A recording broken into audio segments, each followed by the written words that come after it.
أعوذ بالله من الشيطان الرجيم بسم الله الرحمن الرحيم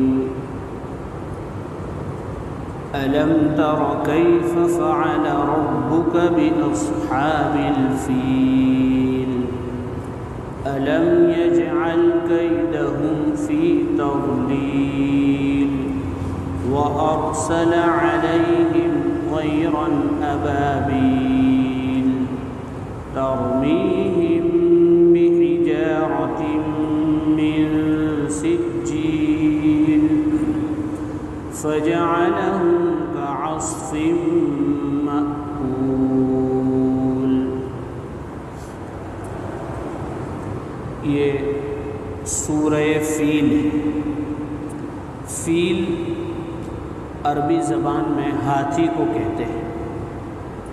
تو ایسی صورت جس میں ہاتھی والوں کے قصے کی طرف اشارہ ہے، اس لیے اس سورت کا نام سورہ فیل رکھا ہے. مکیہ، یہ مکہ میں اتری ہے. اس میں کل 5 آیتیں ہیں، 1 رکوع ہے. 19 نمبر پر یہ اتری ہے. اترنے کی ترتیب میں 19 نمبر پر اتری ہے. اور قرآن میں جس ترتیب پر رکھا گیا ہے یہ 105 نمبر پر رکھا گیا ہے. اس کے اندر 34 ورڈ ہے اور 99 کلمات ہیں.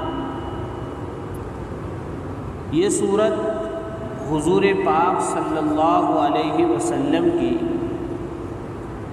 پیدائش کے 45 یا 46 سال کے بعد اتری ہے.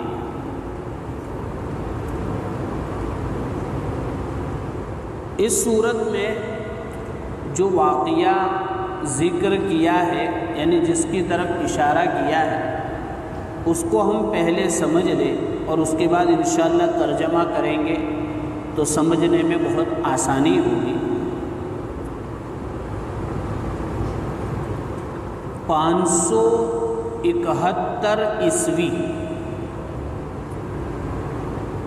محرم کا مہینہ تھا اور حضور پاک صلی اللہ علیہ وسلم کی ولادت ابھی ہوئی نہیں تھی. اس واقعے کے 40 یا 50 دن کے بعد آپ صلی اللہ علیہ وسلم کی ولادت ہوئی. واقعہ کیا بنا تھا؟ یمن، جس کو ہم آج بھی جانتے ہیں یمن ہی کے نام سے، یہ بت پرست اور ستارہ پرست لوگوں کی جگہ تھی. اور اسی کے سامنے دریا کے کنارے اس لائن میں حبشہ تھا، جو آج کل جس کا نام ایتھوپیا ہے. وہاں عیسائی کی حکومت تھی، لیکن کسی مسئلے کی وجہ سے حبشہ کے لوگوں نے یمن پر حملہ کیا، وہاں قبضہ کیا، جس کے نتیجے میں وہاں بھی عیسائی حکومت بن گئی. اب وہاں بت پرست لوگ رہتے تھے، لیکن اب حکومت ہو گئی عیسائیوں کی. اب وہاں جو گورنر بنا تھا حبشہ کی طرف سے، جس آدمی کو گورنر بنایا گیا تھا، اس کا نام ابرہہ تھا. وہ کٹر عیسائی تھا. وہ یہ چاہتا تھا کہ پوری دنیا میں عیسائیت کا نام لیا جانا چاہیے. اب اس کے راستے میں ایک رکاوٹ تھی، وہ یہ تھی کہ مکہ مکرمہ میں جو کعبہ تھا اس کو لوگ مانتے تھے، اس کا احترام کرتے تھے، اس کی عظمت رکھتے تھے دلوں میں. تو بہت سارے مشرک قبیلے یمن میں بھی تھے، وہ بھی بیت اللہ کی بہت عظمت احترام کرتے تھے. تو اس نے یہ چاہا کہ لوگوں کی توجہ بیت اللہ سے ہٹا دی جائے تو کیسے ہٹائی جائے؟ تو اس نے ایک منصوبہ بنایا کہ یمن کی جو راجدھانی کیپٹل ہے صنعاء، وہاں ایک گرجا بنایا جائے، کلیسا بنایا جائے، چرچ بنایا جائے۔ تو اس نے وہاں بہترین، بہت قیمتی اور کئی لاکھوں کروڑوں خرچ کر کے اس نے وہاں ایک عمارت بنائی، اور یمن کے رہنے والے لوگوں کو کہا کہ اب آپ لوگوں کو مکہ شریف جانے کی ضرورت نہیں ہے، آپ کو اسی کی عبادت کرنی۔ تو ظاہری بات ہے مشرک جو قبیلے تھے وہاں پر، ان کو اس بات پر غصہ آیا کہ ٹھیک ہے حکومت کرنی ہے کرو، ہمارے ملک پر قبضہ کر لیا، لیکن تم ہماری دل کے جو عقیدے ہیں اس پر تم قابو نہیں پا سکتے، اس پر قبضہ نہیں کرنے دیں گے ہم۔ تو بنو کنانہ ایک قبیلہ تھا جو وہاں آباد تھا یمن میں۔ حضور پاک صلی اللہ علیہ وسلم کا جب ہم نسب نامہ بولتے ہیں تو اس میں کنانہ کا بھی تذکرہ آتا ہے۔ تو یہ قریش ہی کا ایک قبیلہ تھا جو یمن میں آباد تھا۔ تو اس کے ایک آدمی نے کیا کیا، رات کو چرچ میں جا کے گندگی کر دی، قضائے حاجت کر دی۔ اب بادشاہ کو پتہ چلا تو وہ سمجھ گیا کہ کوئی نہ کوئی وہی ہوگا جس کے دل میں کعبے کی محبت ہے، اس نے ایسی شرارت کی ہو۔ اور بعض کتابوں میں یہ لکھا ہے کہ وہاں ایک قافلہ تجارت کے لیے گیا تھا مکہ سے، تو وہ چرچ کے بازو میں ہی آباد تھا، وہ کچھ کام کر رہے تھے اور آگ یہاں جلائی کسی کام سے، وہ آگ لگ گئی، تو اس سے چرچ کو نقصان پہنچا۔ اور بعضوں نے یہ بھی واقعہ لکھا ہے کہ ابرہہ نے جب یہ دیکھا کہ یہاں گندگی کی گئی تو اس نے ایک قاصد بھیجا جو مشرک قبیلے تھے وہاں پر، کہ ان میں اعلان کرا دو کہ یہیں پر ان لوگوں کو عبادت کرنی ہوگی۔ تو وہ قاصد جو گیا کہنے کے لیے، اس کو بھی ان لوگوں نے مار ڈالا کہ حکومت کر سکتے ہو تم، ہمیں عبادت کے اوپر مجبور نہیں کر سکتے۔ یہ سب واقعی ہے۔ تو اب ابرہہ چونکہ کٹر تھا تو اس کا پارا چڑھا برابر، تو اس نے 60,000 لوگوں کا لشکر تیار کیا۔ کتنے ہزار لوگوں کا؟ اور اس لشکر میں 12 ہاتھی بھی رکھے۔ اس میں ایک ہاتھی تھا، اس کا نام محمود تھا، پہلے لوگ رکھتے تھے نام، آج بھی جانوروں کے نام رکھتے ہیں لوگ، تو وہ اسی پر سوار تھا۔ اب یہ لشکر لے کر نکلا تو راستے میں بہت سارے قبیلے تھے مشرکوں کے جن کے دلوں میں کعبے کا احترام تھا، تو وہ مقابلے میں آئے، لیکن 60,000 کی فوج کے مقابلے میں کیا؟ تو وہ بڑھتا گیا یہاں تک کہ مکہ سے پہلے مغمس نامی ایک جگہ تھی، وہاں اس نے پڑاؤ کیا، اور وہاں سے ایک اسود نامی آدمی کو مکہ میں بھیجا کہ وہاں دیکھو کیا صورتحال ہے۔ تو یہ وہاں گیا اور وہاں جو اونٹ چر رہے تھے، 200 اونٹ تھے، نبی کریم صلی اللہ علیہ وسلم کے دادا عبد المطلب کے کتنے 200 اونٹ تھے، وہ اٹھا کے لے آیا تاکہ اونٹ کو چھڑانے کوئی نہ کوئی آئے گا۔ پھر بادشاہ نے ایسا کہا کہ اونٹ کو رہنے دو اور آدمیوں کو بھی لے آؤ اور بات کرو ان سے، یعنی وہ یہ چاہ رہا تھا بادشاہ کہ لڑائی جھگڑا نہ ہو اور ہم کعبے کو توڑ ڈالیں، سانپ بھی مر جائے اور لاٹھی بھی نہ ٹوٹے، وہ یہ چاہ رہا تھا۔ تو وہ اسود نامی آدمی آیا، پوچھا کہ بھئی تمہارا سردار کون ہے؟ تو لوگوں نے کہا کہ عبد المطلب ہے۔ بہت احترام تھا ان کا قریش کے قبیلے کا۔ تو کہا کہ بھئی کیا ہوا، تاکہ ہم لوگ کس وجہ سے آئے ہیں۔ تو حضور پاک صلی اللہ علیہ وسلم کے جو دادا محترم تھے، انہوں نے کہا کہ بھئی ہمارے اونٹ دے دو، یہ جس کا گھر ہے، ہم لڑنا نہیں چاہتے، یہ جس کا گھر ہے وہ دیکھ لے گا۔ کیا کہا؟ اونٹ میرے ہیں، اونٹ مجھے دے دو، یہ جس کا گھر ہے وہ دیکھ لے گا. ان لہذا البیت ربا یحمی. بھائی ہر گھر والا تو بہرحال بادشاہ نے کہا کہ نہیں ان کو لے کر آ. تو جب عبد المطلب کو بلایا تو وہ وہاں پہنچے تو اللہ نے بہت خوبصورت چہرہ دیا تھا. ہٹے کٹے تھے، لمبے تڑنگے تھے، بہترین. تو وہ ابرہہ احترام میں نیچے اتر گیا تخت سے اور سمجھا کہ یہ صلح کی بات کریں گے، ہمارا راستہ صاف ہو جائے گا یہ اور وہ. تو کہا کہ بھئی کیا کہتے ہو؟ ابرہہ نے پوچھا کیا کہتے ہو؟ تاکہ وہ اونٹ لیے ہیں نا میرے 200 وہ دے دو. تو ابرہہ نے کہا کہ میں نے تمہارا چہرہ دیکھا تو میرے دل میں تمہاری بہت عظمت آئی، لیکن تم نے جو بات کی نا تو اس سے تمہاری عظمت میرے دل میں گڑ گئی کہ اتنا بڑا آدمی ہو کے کعبے کی بات نہیں کر رہا اور اونٹ کی بات کر رہا ہے.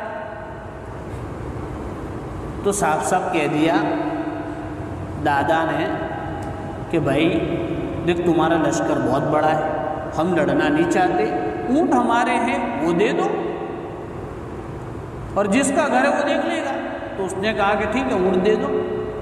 اب عبد المطلب تو آ گئے اونٹ لے کر، اور جو قریش کے لوگ وہاں کعبے کے پاس آباد تھے کہا کہ بھئی سب یہاں سے جگہ خالی کر دو، ان کا لشکر بہت بڑا ہے، کچل دے گا، نقصان ہوگا. تو سب پہاڑیوں میں چلے گئے اور عبد المطلب کچھ لوگوں کو لے کر بیت اللہ میں گئے اور کعبے کو پکڑ کر روئے، چمٹ چمٹ کر روئے کہ اے کعبے کے مالک، اے اللہ. چونکہ مشرک تھے یہ لوگ جو بھی تھے سب تو، لیکن اللہ کو بھی جانتے تھے یہ لوگ اور شرک بھی کرتے تھے. تو انہوں نے کہا کہ اللہ یہ تیرا گھر ہے، یہ لشکر اتنا بڑا ہے، ہم اس سے نہیں نمٹ سکتے، تو ہی اپنے گھر کے توڑنے والوں سے نمٹ لے. یہ دعا کر کے وہ بھی چلے گئے.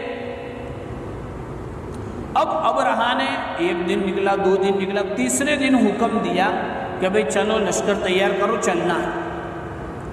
اب اونٹ کو جو ہاتھی تھا اس کو اٹھائے تو اٹھا تو صحیح لیکن چلا نہیں ادھر، اس کو دوسری طرف چلاوے تو چل رہا تھا، شام کی طرف چلاوے، پیچھے یمن کی طرف چلاوے تو وہ اٹھ کے چلنے لگتا تھا.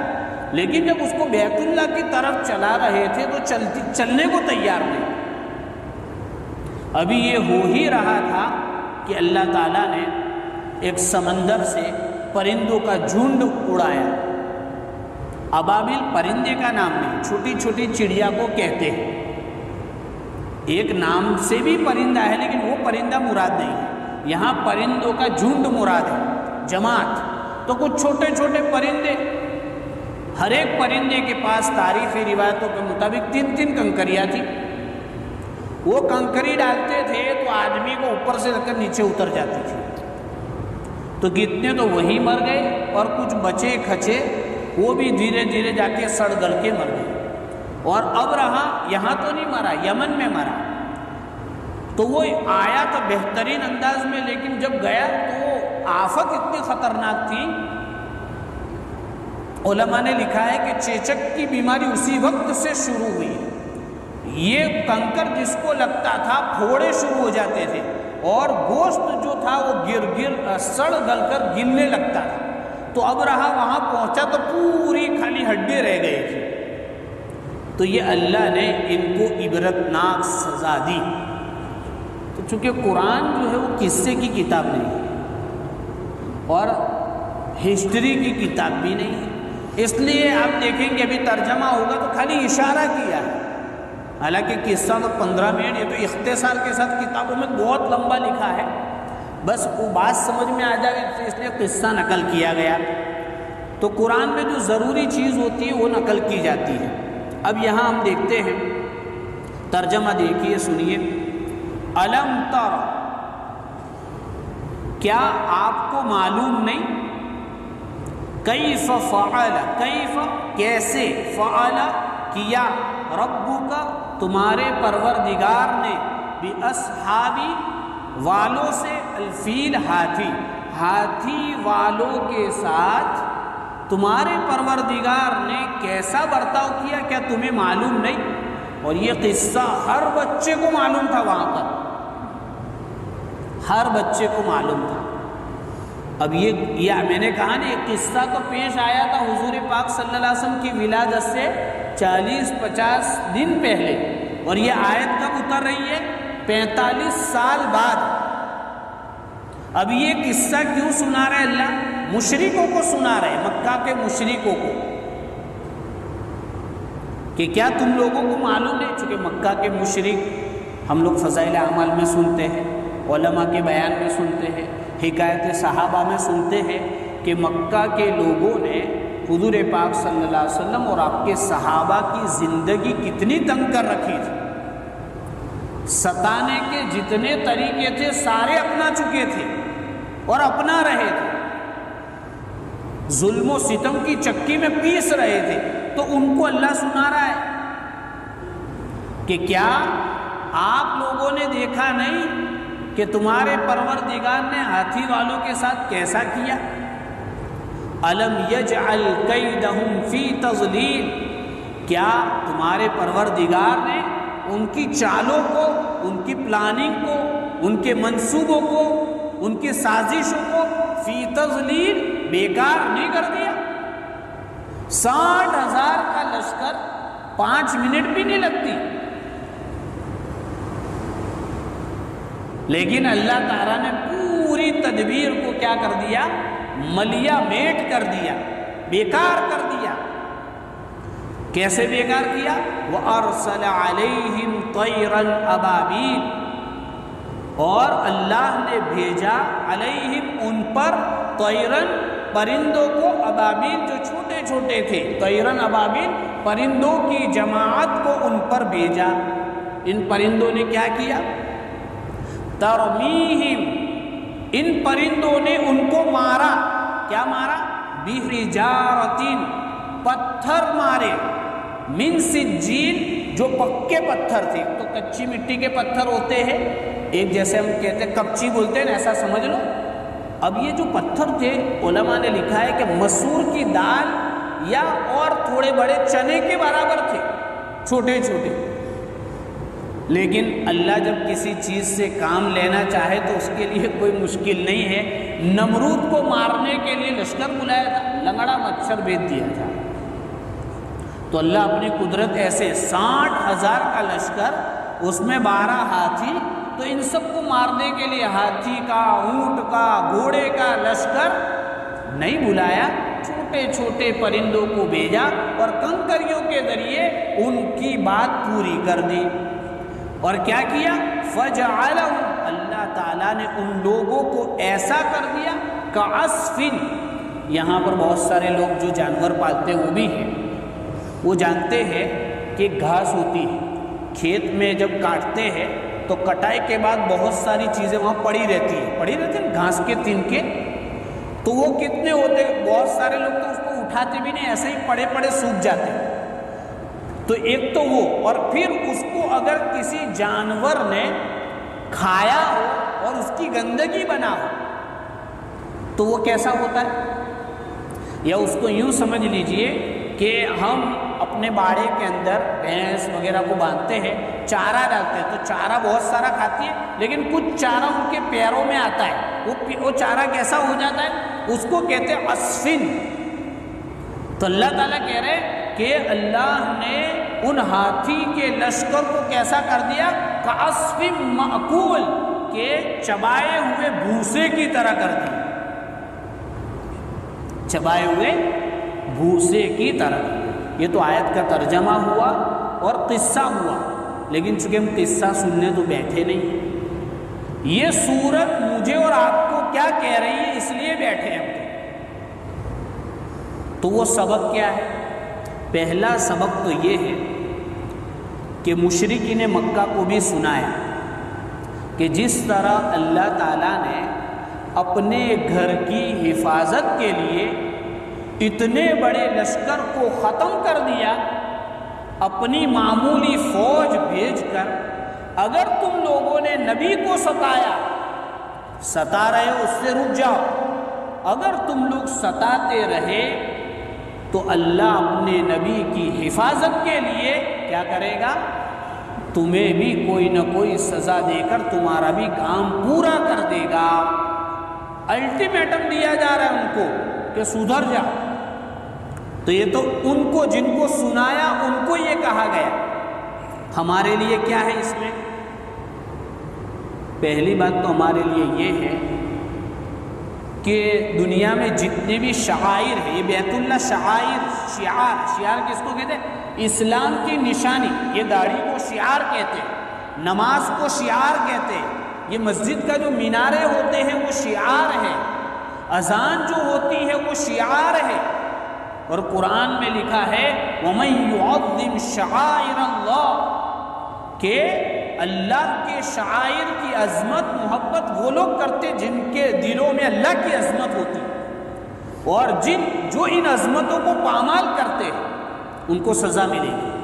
تو جو لوگ بھی دنیا میں چاہے دنیاوی قانون سے ان کو آزادی ملی ہوئی ہو، جو مسجدوں کی بے حرمتی کرتے ہیں، مسجدوں کو توڑتے ہیں، اذانوں پر پابندی لگانے کی بات کرتے ہیں، یہ تو غیروں کے تعلق سے ہوا. اور ہم لوگ جو بھی مسجدوں کی بے حرمتی کسی بھی طرح کرتے ہو، ان کے لیے اس میں سخت وعید ہے کہ سنبھلتے رہنا چاہیے.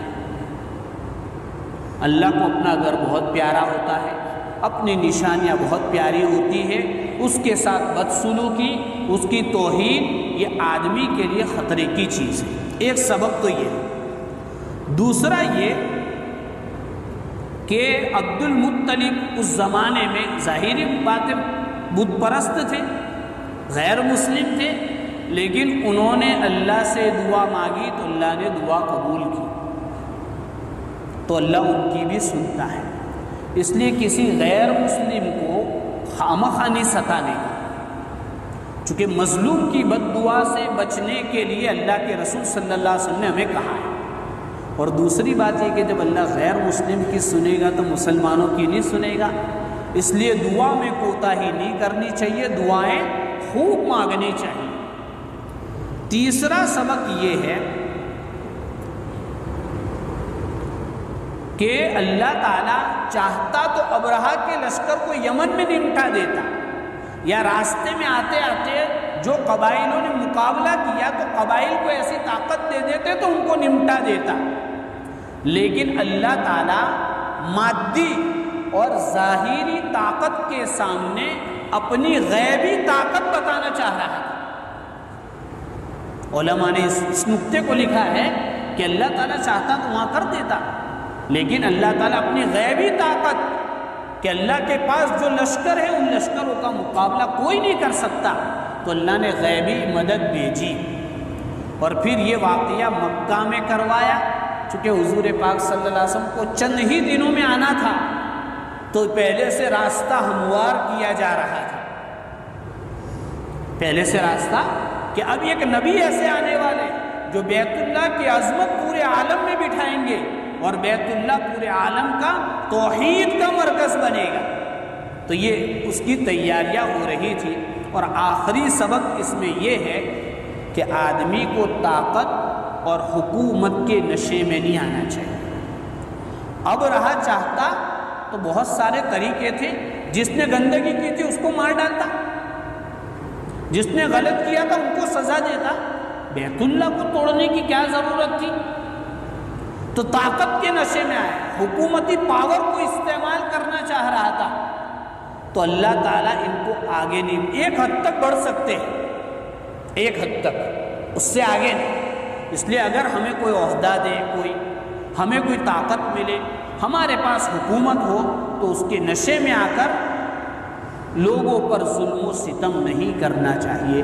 یہ کچھ سبق ہے اس صورت کے. اللہ تعالیٰ ہمیں صحیح سمجھ عطا فرماوے، اور قرآنی ان صورتوں کو پڑھتے وقت بھی ہمیں یہ دھیان رکھنے کی توفیق عطا فرماوے، اور نماز میں پڑھے تو بھی دھیان رکھنے کی توفیق عطا فرماوے. وآخر دعوانا ان الحمد للہ رب العالمین. سبحان اللہ وبحمدہ، سبحانک اللہم وبحمدک، ونشہد ان لا الہ الا انت، ونستغفرک ونتوب الیک. سبحان ربک رب العزة عما یصفون، وسلام علی المرسلین، والحمد